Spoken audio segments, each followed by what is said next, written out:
شیخ Saadi رحمۃ اللہ علیہ فرماتے ہیں، انسان کو جتنا لگاؤ رزق سے ہے، اگر اتنا لگاؤ رزق دینے والے سے ہوتا تو آج انسان کا مقام فرشتوں سے بڑھ کر ہوتا۔ تعریف کرنا اور کروانا بھی ایک قسم کا شرک کی مانند ہے، کیونکہ سب تعریفوں کا مالک اللہ ہے اور سب تعریفیں اسی کے لیے ہیں۔ اپنے حصے کا کام کیے بغیر دعا پر بھروسہ کرنا حماقت ہے، اور اپنی محنت پر بھروسہ کر کے دعا سے گریز کرنا تکبر ہے۔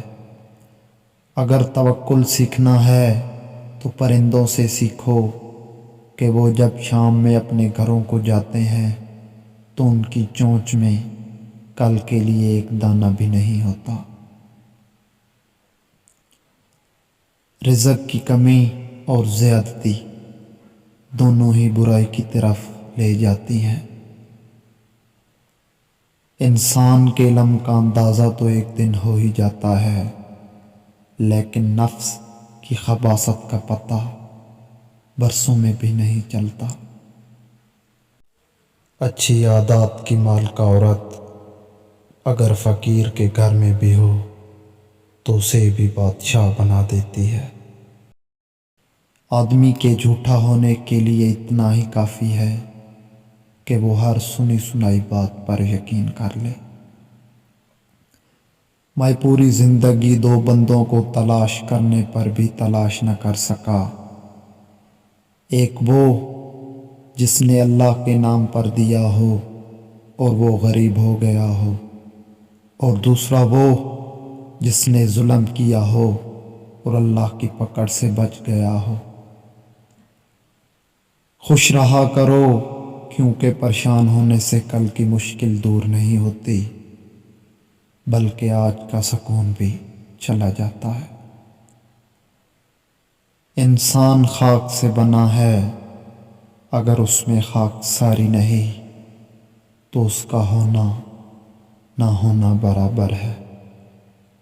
اگر تو کسی ایک شخص کی بھی تکلیف دور کر دے تو یہ زیادہ بہتر کام ہے بنسبت اس کے کہ تو حج کو جائے اور راستے کے ہر پڑاؤ پر تو 1000 رکعت نماز پڑھتا جائے۔ اختلافات پر صبر کرنا اور دوسروں کو برداشت کرنا ہی اخلاق ہے۔ اپنے سے اچھے کو تلاش کر، اپنے جیسے کے ساتھ تو عمر ضائع کرے گا۔ آدمی وہ ہے جس کی ذات سے دوسروں کو فائدہ پہنچے، ورنہ پتھر ہے۔ ظالم جب تک ظلم نہیں چھوڑتا اس کے حق میں کوئی دعا قبول نہیں ہوتی۔ جو انسان دوسروں کے غم سے بے نیاز ہے، انسان کہلانے کا مستحق نہیں۔ جو دکھ دے اسے چھوڑ دو، مگر جسے چھوڑ دو اسے دکھ نہ دو۔